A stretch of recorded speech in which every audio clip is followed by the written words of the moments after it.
6 Pontos Místicos ou Uma Curta Explicação dos 6 Pontos Místicos, por Jacob Böhm, escrito no ano de 1620. Ele só pode ser gravado, esses 6 pontos místicos só podem ser gravados graças à Sociedade das Ciências Antigas, cujo link está no descritivo, caso queiram ler diretamente o livro ou acompanhar esta leitura, o que eu aconselho fortemente. E caso gostem do meu trabalho, por favor, venham auxiliá-lo.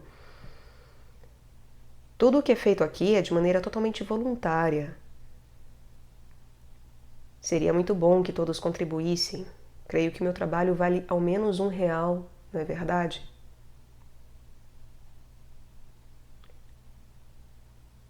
A busca mística e ocultista, ela também visa contribuir para a necessidade alheia.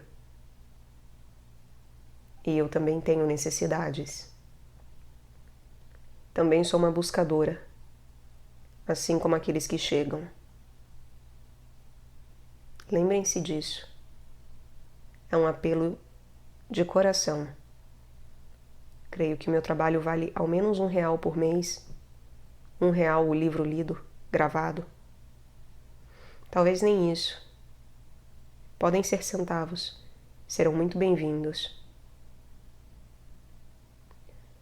Caso queiram contribuir e auxiliarem-me, isso é possível pelo Vaquinha, pelo Apoia-se, é possível por Pix, os links estão no descritivo. Também é possível comprar livros que chegam até mim pela lista da Amazon. Caso haja inclusive algum livro que você queira aqui gravado, peça-me e eu incluo na lista, caso lá não esteja ainda. E sendo realmente pertinente, poderás comprá-lo e chegará até mim, para que possamos ouvi-lo. Mais uma vez, o link para a lista da Amazon também está no descritivo. E também curtam, compartilhem, comentem, inscrevam-se no canal. Tudo isso gera engajamento e faz com que esse conteúdo seja ofertado para mais pessoas, compartilhado, né? Então, faz com que, havendo engajamento, haja também a possibilidade de ampliação do meu trabalho. Muito obrigada pela presença. Este livro já foi gravado e eu gravo mais uma vez porque eu farei todo um retrabalho de voltar às raízes do canal e fazer uma gravação melhor do que o que já foi feita. Pois muitas coisas carecem de uma qualidade e de um aprimoramento. E, portanto, eu buscarei fazê-lo.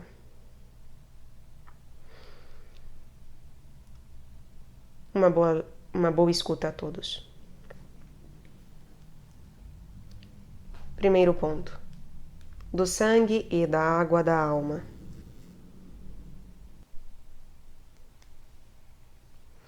Tudo que tem substância e é tangível está neste mundo. Dado que a alma não é nenhuma substância, nenhuma entidade neste mundo, nem seu sangue nem sua água são substâncias ou entidades neste mundo. É certo que a alma, com seu sangue e sua água, reside no sangue e nas águas exteriores, mas sua substância é mágica, pois a alma é também um fogo mágico, e sua imagem ou forma é criada na luz, pela força de seu próprio fogo e de sua própria luz, emanadas do fogo mágico, e, portanto, ela é uma imagem verdadeira da carne e do sangue, mas não em seu estado original. Como a sabedoria de Deus, tem um ser e, portanto, existe. Mas a sabedoria não é um ser. Assim também a alma, com sua imagem, possui uma existência, mas, contudo, a alma não é mais do que um fogo mágico, mas sua subsistência busca sua fonte em sua substância. Assim como o fogo tem necessidade de substância para arder, também o fogo mágico da alma tem a carne, o sangue e a água. Não haveria sangue se a tintura do fogo e da luz não fossem de água. Essa tintura é a entidade ou a vida da sabedoria, que tem nela todas as formas da natureza, e é o outro fogo mágico. Ela dá, pois, todas as cores, e de sua forma emana a energia divina da natureza doce da luz, quer dizer, segundo a propriedade da luz que está nela, e segundo a propriedade do fogo que está nela. É uma sutileza da transmutação. Ela pode conduzir todas as coisas a seu grau mais elevado, ainda que não seja um espírito vivo, mas a entidade suprema. Assim, a tintura é a mesma entidade na água, e ela introduz nesta última as propriedades do fogo e da luz, com todas as forças da natureza pelas quais transforma a água em sangue, e o faz na água exterior e também na água interior, o mesmo que ela faz no sangue exterior e no interior. O sangue interior, no estado de substância divina, é igualmente mágico, pois é a magia que a transforma em substância. É o sangue espiritual que a natureza exterior não pode alcançar, a não ser pela imaginação. A imaginação interior introduz a vontade exterior no sangue interior. Por esse processo, o sangue e a carne no estado de substância divina se corromperam, e a nobre imagem da semelhança com Deus está eclipsada. A imaginação interior introduz a vontade exterior no sangue interior. Por esse processo, o sangue e a carne no estado de substância divina se corromperam, e a nobre imagem da semelhança com Deus está eclipsada. O sangue e a carne da alma vivem no mais alto mistério, pois eles são o estado da substância divina. E quando o sangue e a carne exteriores morrem, caem no mistério exterior, e o mistério exterior cai no mistério interior. E cada fogo mágico tem seu resplendor e sua obscuridade no si mesmo, o que provoca a necessidade de um dia final de separação, quando todos deverão passar através de um fogo e serão provados, o que determinará os que são aptos e os que não o são. Então todas as coisas retornarão à sua própria magia, e será como era desde a eternidade. Segundo ponto, da escolha da graça, do bem e do mal. Só Deus, desde a eternidade, é o todo. Sua essência se divide em três distinções eternas. Só Deus, desde a eternidade, é o todo. Sua essência se divide em três distinções eternas. A primeira é o mundo fogo. A segunda é o mundo das trevas. A terceira é o mundo luz. E, contudo, não há mais do que uma única essência. Uma na outra, mas uma não é a outra. As três distinções são igualmente eternas e sem limites. Não estão limitadas nem no tempo nem no espaço. Cada distinção se encerra nela mesma, num ser. Sua qualificação está de acordo com a sua propriedade, e nesta qualificação reside também seu desejo, como o centrum naturae, centro da natureza.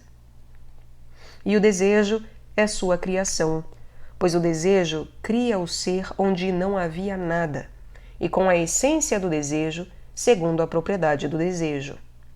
E o conjunto não é mais do que uma magia, ou a fome pelo estado de ser. Cada forma cria um ser em seu desejo, e cada forma se enche do reflexo de sua própria claridade, e tem sua visão em seu próprio espelho. Sua visão é a treva para outro espelho, e sua forma está oculta para outro olho. Mas na sensação há uma diferença. Cada forma deriva sua sensação do estado original das três formas da natureza, a saber, o ácido, o amargo e a angústia, e, portanto, nestas três formas não há nenhum sofrimento em si, mas ali o fogo causador que a luz transforma de novo em doçura. A verdadeira vida está enraizada no fogo. Há um vínculo entre a luz e as trevas. Esta relação é o desejo com tudo que se completa. É por isso que o desejo pertence ao fogo, e sua luz brilha desse fogo. Essa luz é a forma para a visão desta vida, e a substância introduzida no desejo é a madeira a consumir no fogo ardente, e como quer que ela seja, dura ou suave, é também o reino do paraíso ou do inferno. A vida humana é o vínculo entre a luz e as trevas, e arderá naquela na qual se abandonar. Se ela se abandona ao desejo da essência, arderá na angústia, no fogo das trevas. Mas se ela se abandonar a um vazio, o nada, então estará sem desejo e cairá no fogo da luz, e assim arderá sem dor, pois ela não põe em seu fogo nenhum combustível que poderia alimentar um fogo. Como não há nenhuma dor nela mesma, como a vida não recebe sofrimento, pois ela, a vida, não contém nada em si mesma, a vida humana cairá na primeira magia, que é Deus em sua trindade. Quando nasce, a vida possui os 3 mundos em si. Ela estará contida no mundo ao qual se unirá, e é deste fogo que arderá. Pois, quando a vida se inflama, é atraída pelos 3 mundos, e eles se movem na essência, como no primeiro fogo que se inflama. Qualquer que seja a essência que a vida, em seu desejo, escolha receber, deste fogo é que arderá. Se a primeira essência na qual a vida se inflama é boa, então o fogo é também agradável e bom. Mas se esta é má e escura, consistindo de uma propriedade de violenta fúria, então o fogo será também um fogo-fúria, e terá um desejo correspondente, que se ajusta à propriedade deste fogo. Cada imaginação deseja somente uma essência igual a ela mesma, e da natureza da qual nasceu originalmente. Atualmente, a vida do homem é como uma roda, e logo o ponto mais baixo se tornará o ponto mais alto. Ela se inflama com cada essência e se mancha com cada essência. Mas a vida se banha no movimento do coração de Deus, uma água de gentileza, e nesse lugar é capaz de introduzir um estado de substância em seu fogo-vida. A escolha de Deus não depende da primeira essência. A primeira essência não é, pois, mais do que o mysterium para uma vida. E a primeira vida, assim como o fogo do qual se inflama, pertence ao mysterium que ela tomou da essência, de que esta essência é inteiramente violenta, ou uma essência mista, ou uma essência de luz, de acordo com o mundo luz. A primeira essência não é, pois, mais do que um mysterium para a vida. E a primeira vida, assim como o fogo do qual se inflama, pertence ao mysterium que ela tomou da essência, de que esta essência é inteiramente violenta, ou uma essência mista, ou uma essência de luz, de acordo com o mundo luz. A propriedade na qual a vida adquire a ascensão é também aquela que consumirá sua luz. Esta vida não teve escolha e nenhum juízo será conduzido sobre ela, pois tem sua própria condição primitiva e leva seu juízo em si mesma. Ela se separa de toda outra fonte, pois ela não consome mais que sua própria fonte, do seu próprio fogo mágico. A escolha está em relação ao que é introduzido, que pode pertencer seja à luz ou às trevas, pois de acordo com o que seja introduzido, pertença a uma propriedade ou a outra, assim também será a vontade de sua vida. Assim é como se pode saber se ela é de uma natureza de violenta fúria ou de uma essência de amor. Também por longo tempo arderá de um único fogo e será abandonada pelo outro. A escolha do fogo no qual ela arderá se transmite à vida, por este mesmo fogo por tanto tempo quanto ela permanecer neste fogo. Mas se a vontade deste fogo, como um punctum instável, se submerge em outro fogo e ali se inflama, ela poderá iluminar deste fogo a vida inteira e poderá permanecer neste fogo.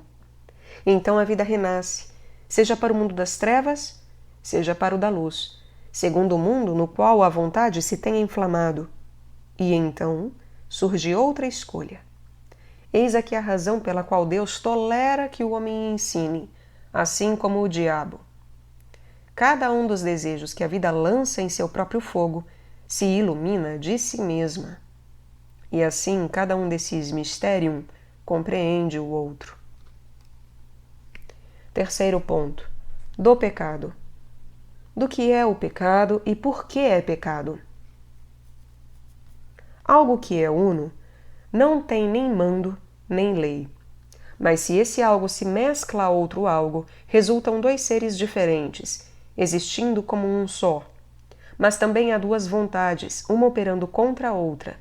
Eis aqui a origem da oposição ou da inimizade. Consideremos a oposição a Deus.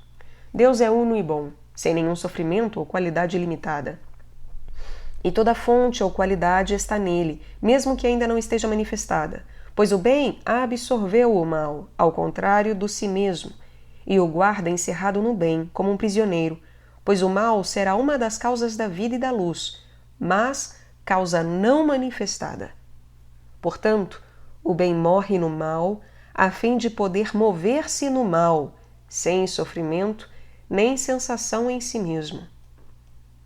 O amor e a inimizade são uma única e mesma coisa, mas cada uma reside em si mesma, o que as tornam duas coisas diferentes. A morte é a linha de demarcação entre elas, e, portanto, a morte não existe, exceto que o bem morra no mal, como a luz morreu na mordida do fogo e não sente mais o fogo. Nós devemos ainda explicar o pecado na vida humana. Eis: a vida é una e boa, mas se existe outra qualidade no interior dela mesma, esta se transforma numa inimizade contra Deus, pois Deus reside na vida mais elevada do homem. No entanto, nenhuma existência incomensurável pode residir numa existência mensurável, já que enquanto a verdadeira vida desperta a dor em si mesma, não é mais idêntica ao nada, no qual não há dor. É porque uma se separa imediatamente da outra, pois o bem ou a luz é como um nada. Mas se alguma coisa o penetra, então se torna outra coisa além do nada, pois a coisa que o penetra reside em si mesma, no tormento, pois ali onde há alguma coisa, deve também haver uma qualidade que a crie e a mantenha. Consideremos agora o amor e a inimizade. O amor não possui mais do que uma única qualidade e uma só vontade. Não deseja mais do que o objeto de seu amor e nenhum outro, pois o bem é tão somente a unidade e a qualidade é múltipla. O bem é somente a unidade e a qualidade é múltipla. E a vontade humana, que deseja múltiplas coisas, traz para si mesma e para o único, onde reside Deus, o tormento da pluridade. Pois o múltiplo é treva e obscurece a vida da luz. E o único é a luz, pois esta se ama a si mesma e não possui nenhum desejo pelo múltiplo. A vontade da vida deve então ser dirigida para o único, como fazia o bem, e assim permanecer numa qualidade única. Mas, se imagina outra qualidade, ela mesma se torna o recinto do que deseja. E se esse algo não tiver um fundamento eterno, terá uma raiz perecível e frágil. Então buscará uma raiz para assegurar sua preservação, a fim de subsistir, pois cada vida reside num fogo mágico, e cada fogo deve ter uma substância para poder arder. Este algo deve criar por si mesmo uma substância, segundo o seu desejo, a fim de que seu fogo tenha um combustível para nutrir-se. Nenhum fogo-fonte pode subsistir no fogo livre, pois este não pode alcançá-lo, não sendo ele mesmo mais do que uma coisa. Tudo o que subsiste em Deus deve ser liberado da sua própria vontade. Não pode haver ali nenhum fogo individual queimando no interior de si mesmo, pois o fogo de Deus deve ser o seu fogo. Sua vontade deve estar unida à de Deus, a fim de que Deus e a vontade e o espírito do homem não sejam mais do que uma única e mesma coisa. Sua vontade deve estar unida a Deus, a fim de que Deus e a vontade e o espírito do homem não sejam mais do que uma única e mesma coisa. Pois o que é uno não pode estar em desacordo ou em inimizade com si mesmo, porque não possui mais do que uma vontade. Onde quer que ele vá, o que quer que faça, permanece uno consigo mesmo. Uma vontade única não pode ter mais do que uma imaginação única. E a imaginação não cria onde não se deseja o que se assemelha a si mesma. É desta maneira que nós devemos compreender a vontade contrária. Deus reside em todas as coisas, e nada o contém, exceto se tal coisa é una a ele. Mas se esta coisa sai da unidade, ela sai de Deus e entra em si mesma, e se torna então diferente de Deus. Se separa por si mesma. E é aqui que se manifesta a lei, que quer que todas as coisas voltem a sair de si mesmas para retornar à unidade, ou ficarem separadas da unidade. Eis como se pode saber o que é pecado e por que é pecado. Quando um ser humano quer separar-se por si mesmo de Deus, em sua própria existência, ele desperta seu próprio si e arde de seu próprio fogo, que não tem a capacidade do fogo divino. Pois toda coisa que a vontade penetre e tome posse, tornar-se-á estranha à vontade una de Deus. Pois tudo pertence a Deus, e nada pertence à vontade do homem. Mas se a vontade reside em Deus, então também tudo lhe pertence. Assim, pois, nós reconhecemos que o desejo é pecado. Assim, pois, nós reconhecemos que o desejo é pecado. Pois este é uma tentação da separação da unidade em direção ao múltiplo e a introdução do múltiplo na unidade. Deseja possuir e, portanto, deverá estar sem vontade. É pelo desejo que se busca a substância. E é na substância que o desejo acende um fogo. Cada fogo particular queima segundo o caráter de seu próprio ser. E eis como nasce a separação e a inimizade. Pois o Cristo disse: aquele que não está comigo está contra mim, e aquele que não atesoura comigo dissipa no lugar de juntar. Lucas capítulo 11, versículo 23. Pois aquele que atesoura sem Cristo e tudo o que não está nele está fora de Deus. Vemos então que a avareza é pecado, pois se age com um desejo exterior a Deus. E nós compreendemos também que o orgulho é pecado, pois este tenderá a voltar-se para a sua própria coisa, separando-o si mesmo de Deus, assim como da unidade. Pois tudo o que reside em Deus deve mover-se nele, em sua vontade. Então vemos que estamos todos em Deus, como uma unidade dividida em numerosos membros. Não encontrará Deus aquele que se separa dos outros, fazendo de si mesmo um senhor, como o orgulho pode fazê-lo. O orgulho se fará um senhor, e Deus é o único Senhor. Haverá então dois senhores, e um se separa do outro. É por isso que tudo o que se deseja possuir para si mesmo é pecado e uma vontade contrária. O mesmo quando se age assim ao beber ou ao comer. Se a vontade se imagina neste estado, ela se enche e se ilumina do seu próprio fogo, e age então outro fogo ardendo no primeiro, e se torna uma vontade contrária e um erro. Age então outro fogo ardendo no primeiro, e se torna uma vontade contrária e um erro.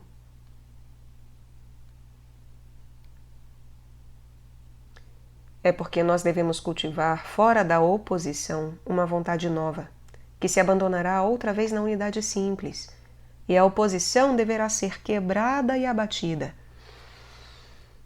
Nós devemos cultivar fora da oposição uma vontade nova, que se abandonará outra vez na unidade simples, e a oposição deverá ser quebrada e abatida. Consideremos agora o Verbo de Deus feito homem. Se o homem coloca ali seu desejo, sairá da dor do seu próprio fogo e será um recém-nascido no Verbo. E assim a vontade nascente residirá em Deus, mas a vontade primeira permanecerá com avareza, materialidade e pluralidade. Também a pluralidade do corpo deve ser quebrada, e esta deve desaparecer e separar-se da vontade nascente.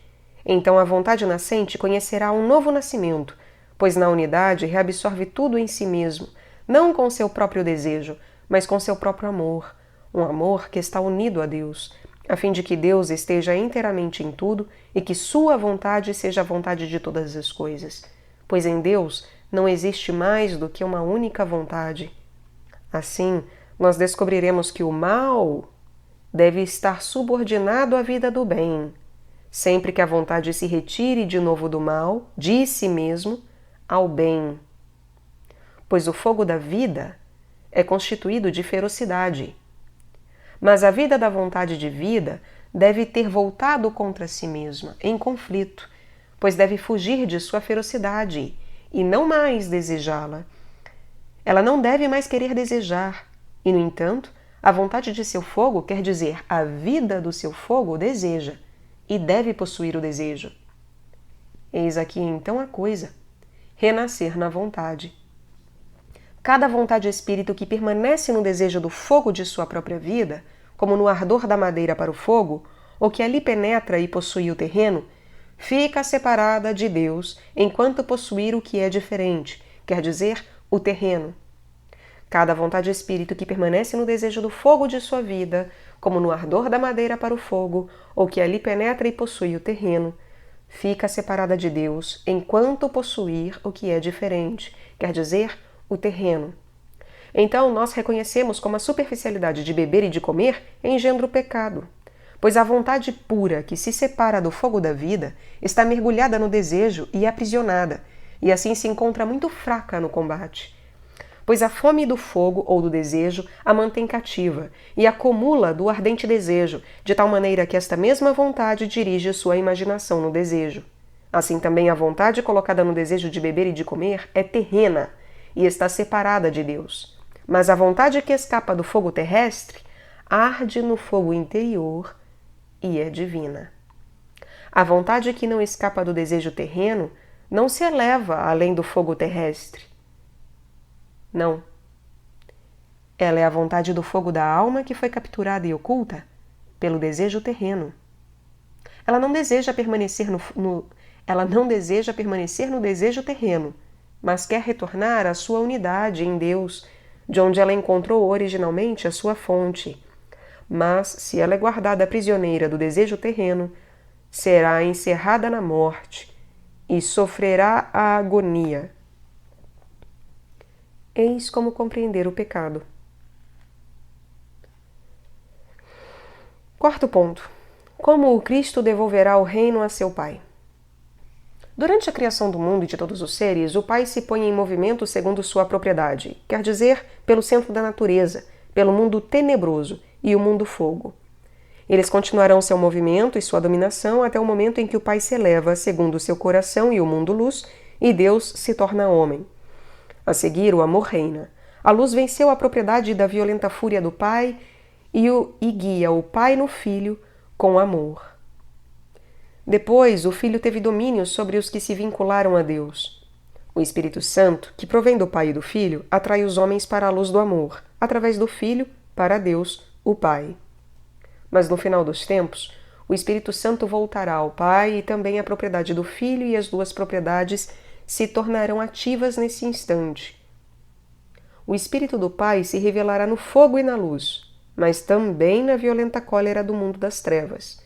Então o reino retornará ao Pai, pois o Espírito Santo deve governar eternamente e ser um revelador eterno no mundo luminoso, como também no mundo das trevas.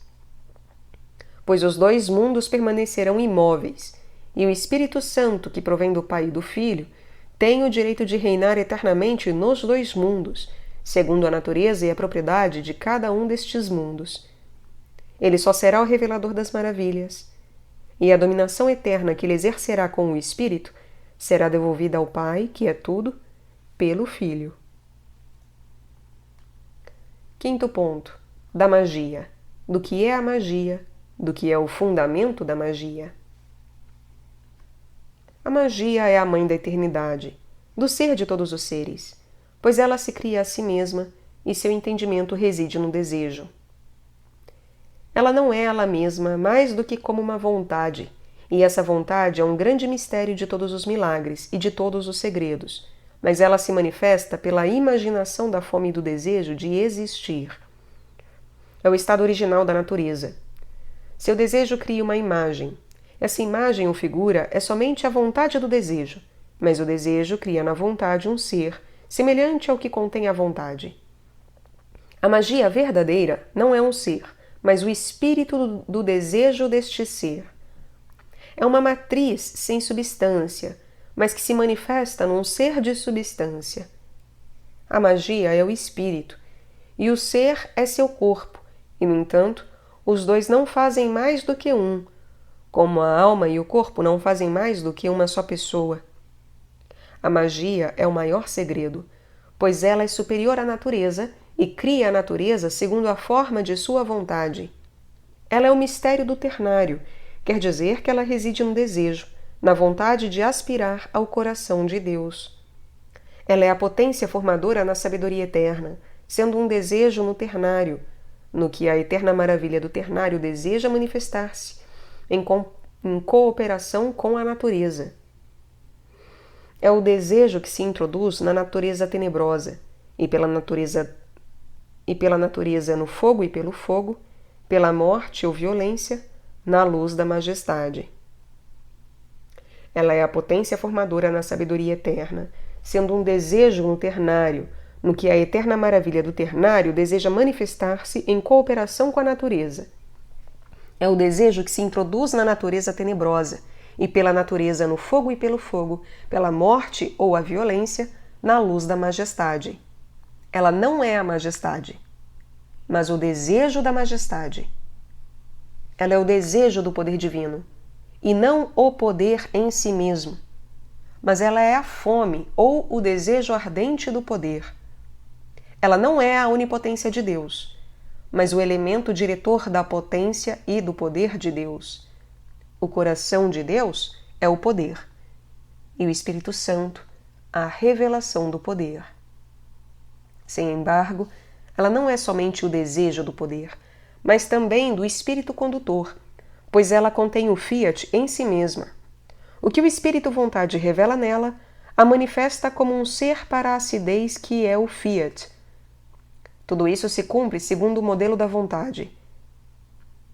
Como a vontade forma um modelo na sabedoria, é assim que o desejo da magia o recebe, pois ela tem a imaginação em sua propriedade como um ardente desejo. A imaginação é doce e eterna, assemelha-se à água, mas o desejo é duro e seco como a fome. Ele endurece o quebrando e se encontra em todas as coisas, pois é o maior ser na deidade. Ele guia o que não tem fundamento para sua fundação e o que não é nada para alguma coisa. É na magia que se encontram todas as formas do ser de todos os seres. Ela é uma mãe em cada um dos três mundos e cria cada coisa, segundo o modelo e a vontade desta coisa. Ela não é o entendimento, mas um elemento de criação segundo o entendimento, e ela se presta tanto ao bem quanto ao mal. É tudo o que a vontade modela na sabedoria, de modo que a vontade do entendimento a penetre também. É o que recebe seu ser da magia. Ela serve àquilo que ama a Deus em seu ser, pois ela cria a substância divina no entendimento, e a toma da imaginação e também da doçura da luz. É a magia que cria a carne divina e o entendimento nasceu da sabedoria, pois este distingue as cores e os poderes e as virtudes. É a magia que cria a carne divina, e o entendimento nasceu da sabedoria, pois este distingue as cores, os poderes e as virtudes. O entendimento conduz ao espírito verdadeiro e justo pelo domínio, pois o espírito foge e o entendimento é seu fogo. O espírito não é rebelde, não deveria opor-se ao entendimento, mas deveria ser a vontade do entendimento. Mas os sentidos do entendimento fogem e são rebeldes, pois os sentidos são as centelhas do espírito fogo. Eles trazem consigo na luz as chamas da majestade, e nas trevas trazem consigo o raio do terror, semelhante a um feroz relâmpago de fogo. Os sentidos são de um espírito tão sutil que eles entram em cada ser e absorvem cada ser em si mesmos. Mas o entendimento prova tudo em seu próprio fogo, rejeita o mal e não retém mais do que o bem. Então a magia, sua mãe, toma o bem e lhe dá o ser. A magia é a mãe da qual provém a natureza, e o entendimento é a mãe proveniente da natureza. A magia guia o fogo feroz, e o entendimento abandona a sua própria mãe. A magia do fogo feroz para seu próprio fogo. A magia do fogo feroz para seu próprio fogo. Pois o entendimento é o fogo do poder, e a magia é o fogo ardente, e, no entanto, não é necessário compreender como um fogo, mas como o poder ou a mãe do fogo. O fogo é chamado princípio, e a magia é chamada desejo. Tudo é cumprido pela magia, o bom assim como o mal. Sua própria obra é necromancia, mas ela está distribuída através de todas as propriedades. No que é bom, ela é boa, e no que é mal, ela é má. Ela é útil às crianças do reino de Deus e aos bruxos do reino do diabo, pois o entendimento pode fazer o que lhe apraz. Ela não possui o entendimento, e, no entanto, ela compreende tudo, pois ela é a compreensão de todas as coisas. É impossível medir a profundidade, pois ela é desde a eternidade a base e o fundamento de todas as coisas. Ela é um mestre de filosofia, assim como é a mãe da filosofia. Mas a filosofia conduz a magia, sua mãe, como lhe apraz. Como o divino poder, quer dizer, o Verbo, o coração de Deus, conduz o Pai severo para a doçura, assim a filosofia, ou o entendimento, conduz a sua mãe para uma qualidade doce e divina. Como o divino poder, quer dizer, o Verbo ou o coração de Deus, conduz o Pai severo para a doçura, assim a filosofia ou o entendimento conduz a sua mãe para uma qualidade doce e divina. A magia é o livro de todos os sábios. Os que querem aprender devem primeiro aprender a magia, mesmo que a sua própria arte seja mais elevada ou mais baixa. Assim como o agricultor deve ir à escola mágica se quiser cultivar seu campo. A magia é a melhor teologia, pois nela a verdadeira fé tem seu fundamento e sua morada, e aquele que a ridiculariza é um louco, pois ele não a conhece e blasfema contra Deus e contra si mesmo. E ele é mais um malabarista que um teólogo possuidor de entendimento. Ele é como alguém que se golpeia diante de um espelho e não conhece a causa da disputa, pois leva um combate superficial. O teólogo injusto olha a magia em seu reflexo e não compreende nada do seu poder, pois ela é semelhante a Deus, e ele não é divino, mas é diabólico, segundo a propriedade de cada princípio. Em resumo, a magia é a atividade do espírito-vontade. Sexto ponto. Do mistério. O que é o mistério? O mistério não é outra coisa além da vontade mágica que ainda está aprisionada no desejo. Ele pode modelar-se à vontade no espelho da sabedoria. E da maneira que se modela na tintura, será fixado e formado na magia. E, por fim, trazido num ser. O mistério não é outra coisa além da vontade que ainda está aprisionada no desejo. Ele pode modelar-se à vontade no espelho da sabedoria. E da maneira como se modela na tintura, será fixado e formado na magia e, por fim, trazido num ser. Pois o Mysterium Magnum não é nada além da faculdade que tem a deidade de ocultar-se em companhia do ser de todos os seres. Desse mistério procedem outros, e cada mistério é o reflexo e o modelo do seguinte. E eis aqui a grande maravilha da eternidade, na qual tudo está incluído, e que desde toda a eternidade foi vista no espelho ou na sabedoria. E nada passa que não tenha sido, por toda a eternidade, conhecido no espelho da sabedoria. Mas deves compreendê-lo segundo as propriedades do espelho, segundo todas as formas da natureza, quer dizer, segundo a luz e a sombra, segundo a compreensão e a incompreensão, segundo o amor e a ira, ou segundo o fogo e a luz, como foi demonstrado. O mago tem o poder, neste mistério, de agir segundo a sua vontade, e ele pode fazer o que lhe apraz. Mas ele deve estar armado com esse mesmo elemento, com o qual ele poderia criar. Senão, ele será rejeitado como um estranho e liberado ao poder dos espíritos deste elemento, que poderiam tratá-lo como bem lhes parecesse. Nada mais pode ser dito deste tema, por causa da turba. Fim.